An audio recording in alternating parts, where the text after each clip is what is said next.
그리고 만나는 역사 속 이야기, 다채로운 선거의 세계가 선거학개론에서 펼쳐집니다.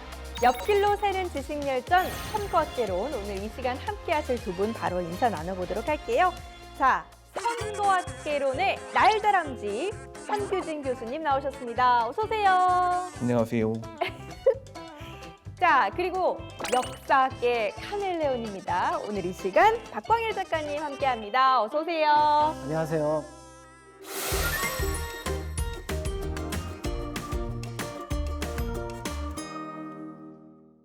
자, 그리고 저는요, 선거학개론의 함께 아나운서 박주연입니다.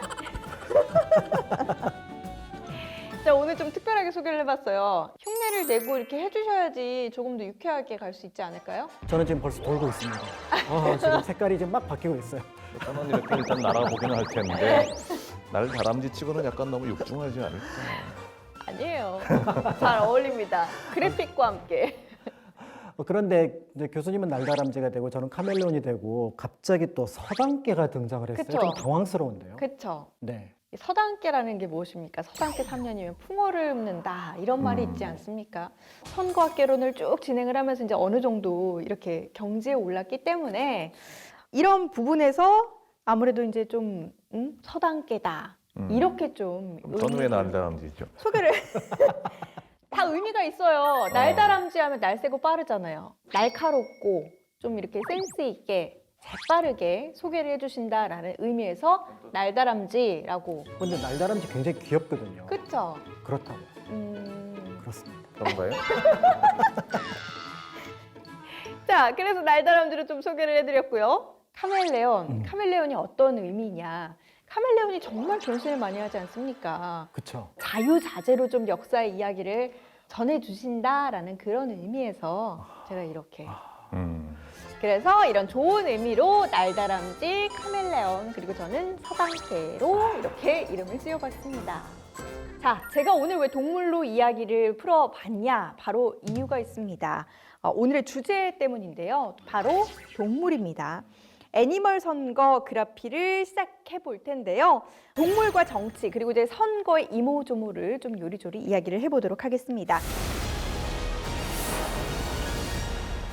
우리는 지도자를 선거로 뽑잖아요. 근데 동물 같은 경우는 지도자를 어떤 식으로 좀 뽑을까요? 뭐 지도자, 우두머리? 그런 의문을 가지고 어떤 학자분이 침팬지는 과연 어떻게 지도자를 뽑을까? 무리지어 살고 있고 지도자도 있거든요. 이분은 뭐 침팬지 어머니라고 할 정도로 그냥 평생 동안 같이 이렇게 침팬지가 생활하면서 그 모든 것을 다 연구했는데 지도자에 대해서도 연구를 해서 알아냈대요. 그러면 침팬지는 과연 어떻게 지도자를 뽑을까요?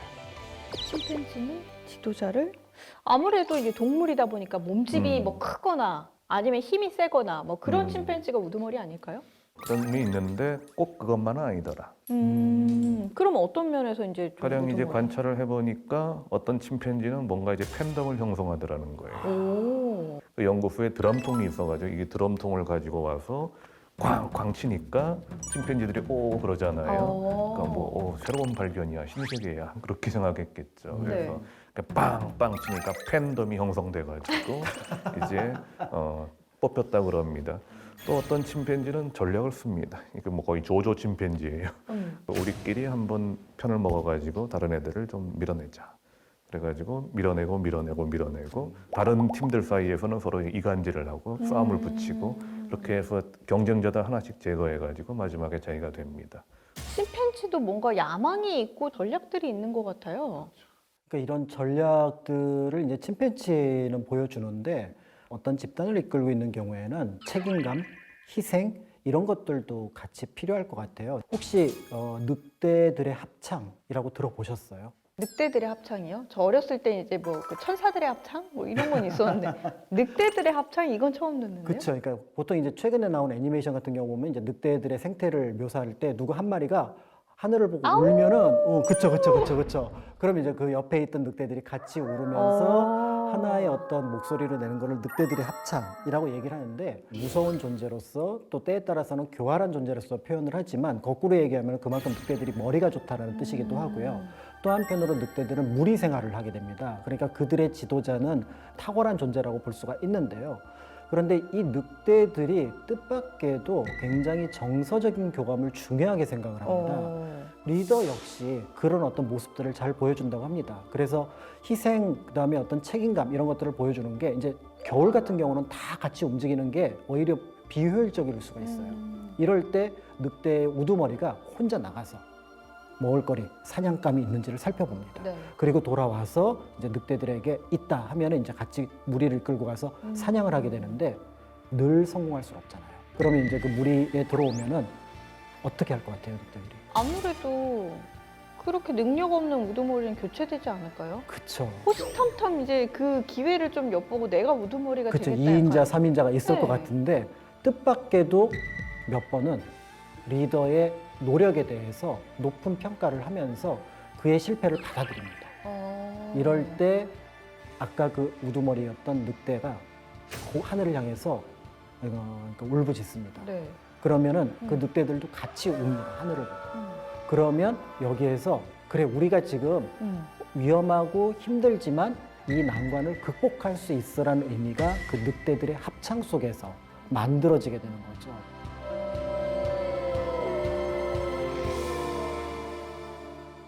저는 당연히 이제 연이어 실패를 하게 되면 우두머리가 교체될 줄 알았거든요. 근데 이렇게 좀 합창을 한다라는 의미에서 그 우두머리에 대한 뭔가 신뢰, 존경 뭐 이런 것들이 좀 느껴지는 것 같네요. 하지만 무한 신뢰까지는 아니고요. 아니에요. 그러니까 지도력을 봐요. 결국은 이 늑대들이 리더로서의 지도력이 아무래도 이제는 아닌 것 같다. 그러면은 교체를 합니다. 교체를 해서 새로 지도자를 영입을 하는데 그 경우에도 역시 뭐 힘이 세고 난폭하고 그야말로 폭군 같은 늑대는 아니고 네. 지도력과 후용력, 뭐 솔선수범 그런 덕목을 갖춘 그 우두머리를 영입한다 그러죠. 그래서 아리스토텔레스가 인간은 정치적 동물이다.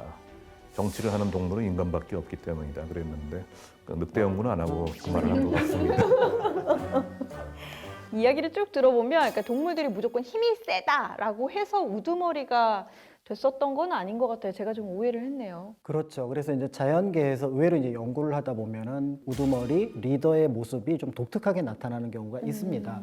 특히 이제 범고래, 바다의 폭군으로 알려져 있잖아요. 그 다음에 이제 육상 동물 중에서 가장 무서운 것으로 치면은 코끼리를 들 수가 있는데 여기에는 뜻밖의 할머니 리더십. 할머니 리더십이요? 그렇죠. 보통 우리가 수컷이 그 무리를 이끌고 어떻게 보면 좀 힘 있는 존재가 그 무리를 대표하게 되는데 이 범고래라든지 코끼리 같은 경우는 특징이 바로 뭐냐면 덩치가 크니까 먹을 것을 구하는 게 굉장히 중요합니다. 그러니까 무리 생활도 하지만 한편으로는 그 무리가 많은 먹을거리를 찾아야 되는데 범고래는 연어가 대표적인 먹을거리거든요. 근데 연어의 개체가 어떨 때는 많지만 또 어떨 때는 부족할 때가 있습니다. 그럴 때는 범고래 중에서 그 연어를 가장 잘 찾을 수 있는 경험이 많은 암컷 고래가 나타나서 그 무리를 이끌게 되는 거죠. 코끼리 역시 그들 전체 무리를 이끌려면은 어디에 풀이 있고 어디에 열매가 있는지를 잘 아는 할머니, 그러니까 암컷 코끼리가 그들을 이끌고 갑니다. 이들 두 무리는 할머니였던 암컷이 대체한다는 점에서 또 그것도 지식으로서 경험으로서 대표한다는 점에서 좀 독특한 모습을 보여줍니다. 그렇네요. 그래서 옛날에 한니발 그 로마를 공격했던 이제 카르타고의 장군이지 않습니까? 그래서 피레네 산맥을 넘어서 그다음에 론강을 넘어서 이제 로마로 쳐들어가야 되는데 그 전투 코끼리들을 많이 데리고 갔어요. 근데 코끼리들이 이제 강을 건너려니까 뗏목을 태우려니까 무서운 거예요. 그래서 코끼리가 그 안 가려고 그러는 거죠. 근데 그 힘이 얼마나 센데 힘들지 않습니까? 이거 어떡하지 그랬는데 지혜를 짜내서 그 중에서 말씀하신 그 할머니 코끼리를 발견해서 뗏목에 띄웠더니 그 다음에는 코끼리들이 자진해가지고 뗏목에 올라서 가더라. 이런 얘기가 남아 있습니다. 그래서 사실 이제 위험을 무릅쓰는 것도 솔선수범하는 것도 어떻게 보면 지도자의 자질 아니겠습니까? 그렇다면 동물들은 이 무리에서 갈등이 생기거나 아니면 이제 무언가를 해결해야 할 때 어떻게 할까라는 궁금증이 좀 생기거든요. 그래서 동물에게도 과연 민주적인 의사소통이 존재하는지 뭐 선고를 한다던가 하는 동물은 없겠죠? 선거와 비슷한 느낌을 주는 건 있습니다. 바로 뭐냐면 집단지능.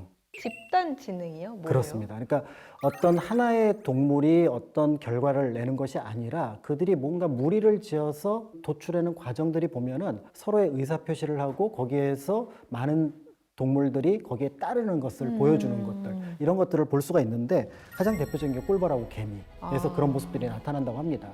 특히 이제 꿀벌 같은 경우는 추위에 약한 곤충이거든요. 그러다 보니까 어떤 나무 옹이 안에다가 이제 집을 지어야 되는데 그거를 잘못 선택을 하게 되면 겨울에 굉장히 비참한 결과를 맞이할 수가 있습니다. 이때 이제 일벌들이 여러 마리가 그 위치를 이제 파악을 하는데 그 모습을 이제 꿀벌은 춤을 추잖아요. 그러니까 춤을 추는데 예를 들어서 뭐 팔자춤을 춘다거나 꼬리를 실룩실룩거린다거나 해서 의사표시를 한다고 해요.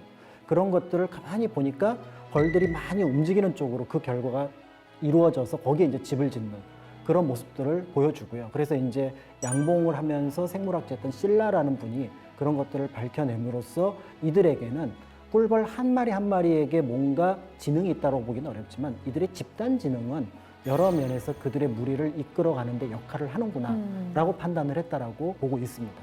바위개미 같은 경우에도 보면은 새로운 집을 찾아야 된다. 이제 이곳이 좋겠다 싶으면 거기 모이는데 모여가지고 어느 정도의 수가 됐을 때 이쪽은 뭐 1000마리, 이쪽은 500마리, 이쪽은 300마리 모였다 그러면 그 1000마리 모이면 여기로 하자.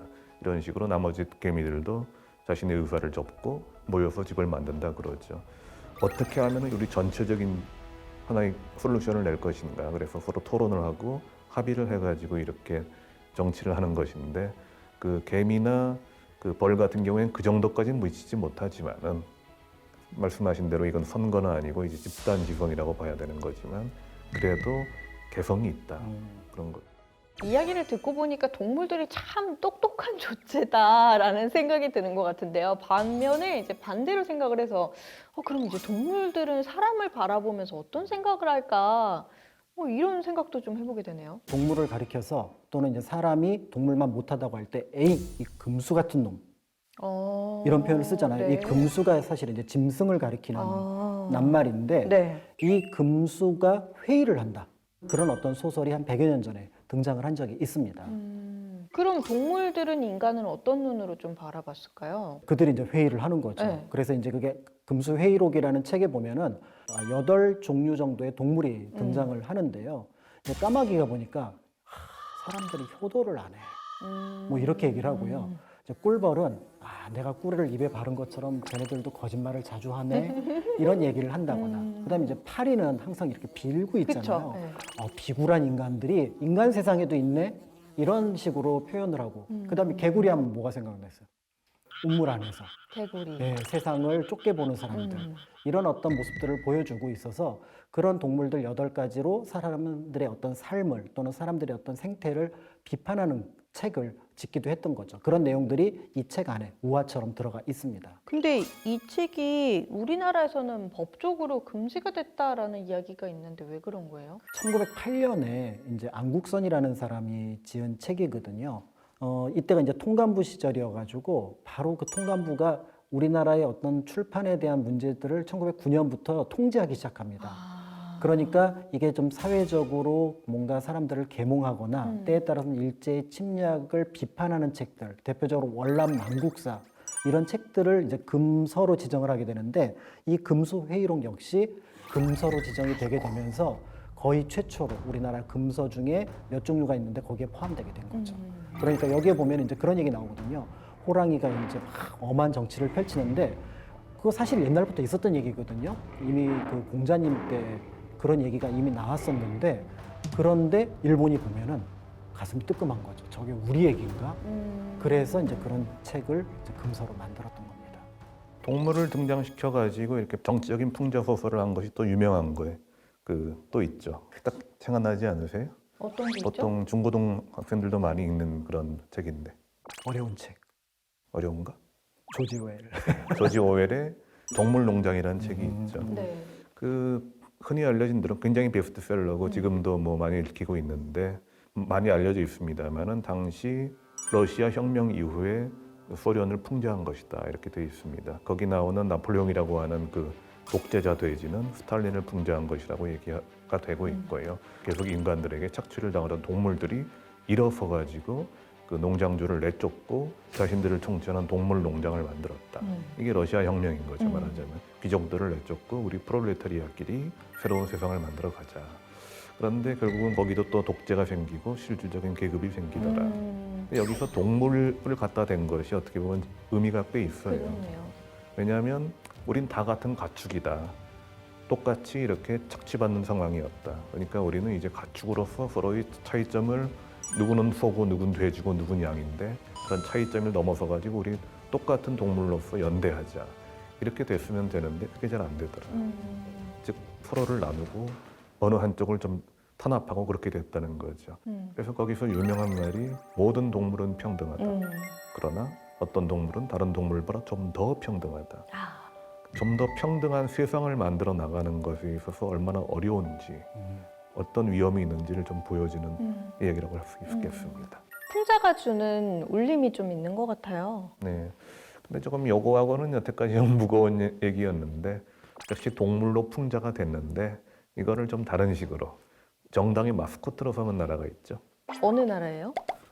딱 떠오를 것 같은데 왜 미국 있지 않습니까? 네. 미국에서 당나귀, 그다음에 코끼리. 코끼리. 당나귀는 민주당, 그다음에 코끼리는 공화당. 예. 하고 많은 동물 놔두고 코끼리는 또 그렇다 치고 당나귀는 별로 멋있는 동물도 아닌 것 같은데 왜 자기 당의 상징으로 삼았지 싶었거든요. 그런가 하면은 민주당이라는 정당 자체가 데모크라틱 파티 자체가 이제 1828년에 만들어졌는데 그때 구호가 대통령 후보였었던 앤드루 잭슨이 좀 보통 사람들만의 세상을 좀 만들어보자. 여태까지 정치인들은 부유하고 뭔가 이제 비슷한 대학들을 나오고 그런 사람들 쪽에서만 계속 이렇게 인너서클식으로 해왔다는 거죠. 대통령도 장관도 그들이 다 해먹고. 이거 우리나라 민주국가 이래서 되겠냐? 보통 사람들이 정치를 하는 쪽으로 가자 해가지고 잭슨 민주주의라는 말도 나옵니다. 대통령이 당선돼가지고 그런 걸 펼쳐나가죠. 근데 상대편 쪽에서 보기에는 웃기거든요. 아이씨, 아무리 우리가 평등하다고 해도 그렇지 어떻게 그냥 배운 것도 없고 그냥 무식한 그런 사람들이 정치를 하냐? 그건 말이 되냐? 저런 잭 에스 같은 소리가 어디 있느냐? 근데 잭 에스가 당나귀를 뜻하기도 하는데요. 바보 천치란 또 됩니다. 당나귀 자체가 좀 그렇죠. 이미지가 그렇게 샤프하고 스마트하지는 않고 촌스럽고 그쵸. 좀 멍청하고 그런 이미지란 말이죠. 그렇게 해서 비판하는 뜻에서 비아냥거리는 뜻에서 민주당과 잭슨을 당나귀라고 불렀는데 그쪽에서 당나귀 좋다. 당나귀 얼마나 성실하고 뭔가 이렇게 헌신적이고 그런 동물이냐? 좋다. 당나귀라고 마음대로 불러라. 그렇게 나온 거죠. 거꾸로. 그래서 민주당은 당나귀가 됐는데 공화당은 언제 코끼리가 됐는가 하면은 1874년에 당시 이제 최고의 인기를 누리고 있었던 풍자 만화가가 네스트라는 사람입니다. 그 사람이 당나귀와 코끼리를 그림에 하나 그려 넣었어요. 무슨 내용인가 하면은 그 당시 언론이 상당히 좀 민주당 약간 편향적이었다는 것 같습니다. 그쪽에서 계속 공화당을 공격했대요. 그랬더니 공화당 유권자를 코끼리로 표현했는데 그 코끼리가 그 사자 가죽을 쓰고 짖고 있는 당나귀. 그러니까 이거는 민주당 편파적인 언론을 의미하는 거죠. 진짜 사자가 아닌데 그냥 네. 당나귀일 뿐인데 그 사자 가죽 당나귀에 겁내가지고 코끼리가 오 하면서 함정에 빠지는 거예요. 그런 그림을 그렸거든요. 그래서 이것이 공화당 또는 공화당 지지자들을 의미한다 해가지고 그때부터 이제 공화당이 코끼리다 이런 식으로 붙게 되었다고 해요. 네. 근데 이거 뭐 재밌는 얘기 같은데 어떻게 보면은 의미를 담아서 생각할 수도 있을 것 같아요. 그러니까 둘 다 별로 좋은 의미가 아니었잖아요. 또 공화당과 민주당은 우리 당 심볼로 삼자. 그렇죠. 그거 재밌네. 그 국민들한테 좀 더 잘 다가갈 수 있겠다. 친근하게. 그렇게 했다는 게 참 의미가 있는 거죠. 네, 이렇게 이제 우두머리 이야기부터 동물 풍자 이야기까지 쭉 들어봤는데요. 옆길로 새는 지식열전 선거학개론에서 애니멀 선거 그래프 이야기 계속해서 이어집니다. 자, 다시 동물들의 이야기로 돌아와서요. 과거에 비해 현대는 동물에 대한 인식이 좀 많이 바뀐 것 같은데 어떤가요? 네, 조금씩 바뀌고 있고 이제 그런 것들을 구체적으로 드러낸 낱말이 동물권이라는 낱말이 될 것 같습니다. 동물권? 동물의 권리? 뭐 이런 건가요? 동물권? 그렇죠, 그렇죠. 그러니까 보통 이제 동물이라고 하면은 물건처럼 취급되는 경향이 있는데 인간이 인권을 갖고 있는 것처럼 동물도 동물의 권리를 가지고 있다. 그래서 이제 그 생명권, 그다음에 이제 고통에 대해서 거부할 수 있는 권리 이런 것들을 얘기를 하는데요. 굉장히 오래됐어요. 그 얘기가 처음 등장했던 건 1975년에 그 피터 싱어라는 인물이 동물 해방이라는 말을 얘기를 했고 3년 뒤 1978년에 세계 동물권 선언을 이제 발표하기도 했습니다. 동물에 대한 인식이 그러니까 상당히 좀 달라지고 있는 거네요. 그렇죠. 이제 최근에 와서 동물권에 대해서 특히 이제 유럽 쪽에서 이제 많은 변화가 있고 있는데요. 이제 오스트리아, 독일, 스위스 같은 경우는 동물은 물건이 아니다. 그걸 법에 이제 넣어놨고요. 그다음에 인도 같은 경우는 이제 동물에 대해서 법적 독립체라는 어떤 지위를 부여하기도 했고 일정하게 법률로 정의한 나라들이 뭐 독일이라든지 그다음에 이집트, 브라질 이런 나라들도 있다는 점에서 이제 동물권에 대해서 조금씩 관심이 높아지고 있다 이렇게 볼 수가 있습니다. 이러다가 뭐 동물들이 정치권에도 진입을 하지 않을까 싶은데요. 뭐 선거에도 참여하고 뭐 이러지 않을까요? 진짜 동물이 이제 선거에 참여하는 일은 없겠습니다만은 동물의 권리를 옹호해서 만들어진 정당도 있습니다. 동물의 당, 동물당. 동물당. 예, Party for Animals. 최초로 동물당이 생긴 나라가 이제 네덜란드인데 2002년 창당이 됐다 그래요. 조금 옆길로 새는 얘기지만은 캐나다에는 코뿔소 정당이 있는데요. 그 코뿔소 정당의 정강 중에 하나는 가령 엘리자베스 여왕을 우리 퀘벡으로 모셔와서 여기서 지내두시도록 하자. 또는 천동설에 대해서 부정한다. 뭐 이런 식으로. 근데 이거는 말하자면 진짜 진지하게 정치를 하는 게 아니라 일종의 풍자의 형태로 하는 것인데 동물당도 처음에는 그런 거 아니냐는 말을 들었는데 그게 아니고 좀 진지했습니다. 동물의 권리를 우리가 너무나 무시하고 있다. 정치에서 우리는 동물 권리를 더 신장하기 위해서 우리는 정치를 하겠다. 그 외에도 뭐 다른 연결되는 지나치는 상업주의라든가 그런 쪽을 우리가 경계하는 목소리를 내겠다. 그런 거죠. 2006년에 그러니까 창립된 지 한 4년 만에 원내 진출을 했습니다. 총선에서 의석을 확보했어요. 그래서 점점 더 이렇게 의석을 많이 확보해가지고 지금 최신이라고 볼 수 있겠죠. 2021년에는 총선에서 3.8%의 지지율을 얻었습니다. 우리나라는 별거 아니라고 볼지 모르지만 거기서는 꽤 세요. 하원 의원 같은 경우는 150석인데 네덜란드가 그중에서 6석을 얻고 있고 상원은 75석으로 되어 있는데 그중에 3석을 얻었습니다. 거기다가 이제 유럽 의회에 또 파견을 하는데 거기서는 또 동물당이 26명을 파견하는 그런 무시 못할 존재가 된 거죠. 뭐 알면 알수록 신기한 동물의 세계라고 해야 되나요? 이거 정치의 세계라고 해야 되는 건가요? 그럼 이 동물당 같은 경우 네덜란드에만 있었던 거죠?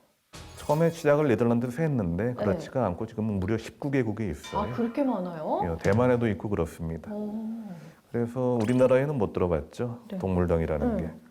그러니까 이런 당에서 얘기하는 것들이 이제 그냥 인종 모피를 쓸 것이지 신적 모피를 하는 것엔 반대한다라든가 그런 서커스에서 동물 출연하는 건 학대니까 안 된다든가 동물을 재미로 사냥하는 것은 말자 뭐 그런 식의 계속 법안을 내놓고 그것이 실제로 이루어지고 있는데 그 외국에서는 그렇게 마이너한 주제를 가지고 나오는 정당도 의석을 확보하고 자기 목소리를 내고 또 연립을 통해서 심지어 정부 여당까지도 될 수 있는 겁니다.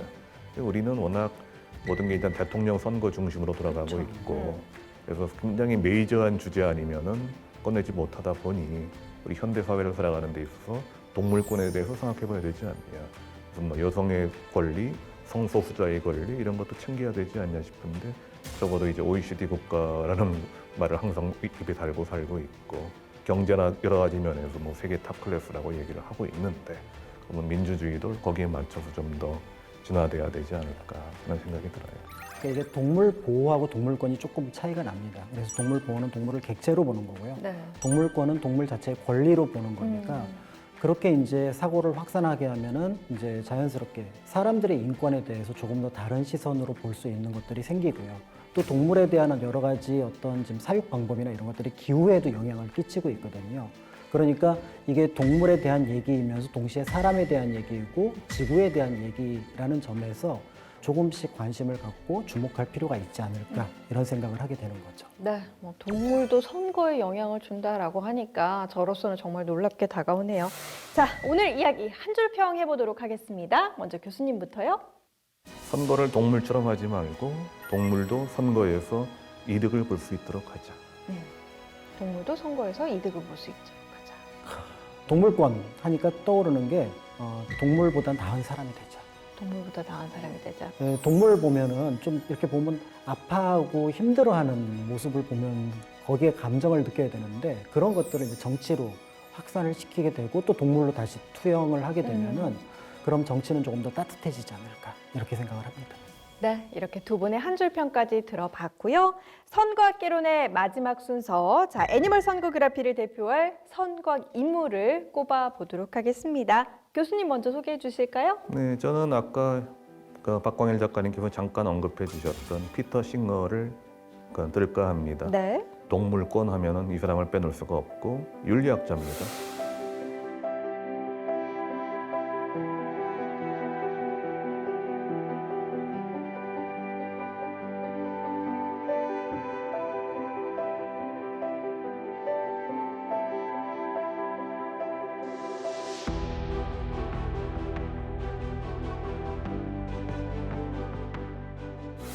윤리와 사상이나 생활과 윤리를 선택 과목으로 선택한 고등학생들한테 상당히 괴로움을 주고 있는 분이기도 한데 어쨌든지 간에 이분은 공리주의 윤리학 따라 가지고 이제 동물권을 주장합니다. 이제 공리주의는 뭔가 하면은 보편적인 윤리 기준이 뭘까?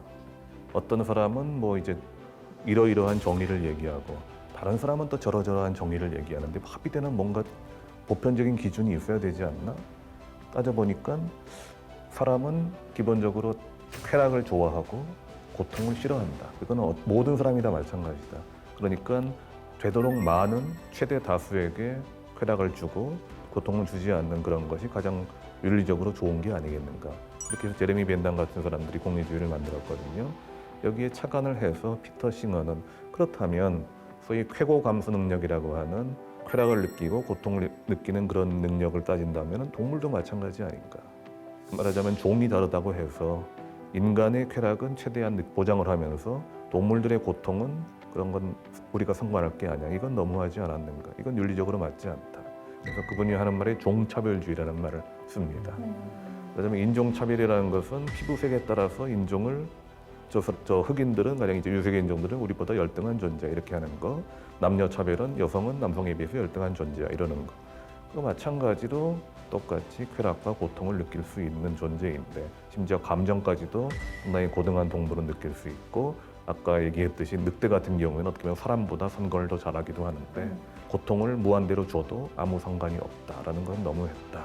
적어도 미각이라고 하는 낮은 수준의 쾌락을 충족시키기 위해서 그 동물의 생명을 빼앗는 것은 이것은 잘못이지 않은가 주장을 했고요. 그래서 그 동물 해방이라는 책이 상당히 큰 감명을 주었고 그 이후로 동물권에 대해서 많은 것이 이제 정치에도 포함되고 헌법에도 포함되게 되었기 때문에 이분을 한번 가져와 봤습니다.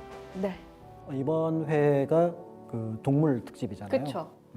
그래서 저는 인물 대신 동물을 불러왔습니다. 네. 근데 이 동물이 곳곳에 있고 굉장히 정치하고도 인연이 깊습니다. 국회의원 만날 수가 있거든요. 뭐예요? 해치입니다.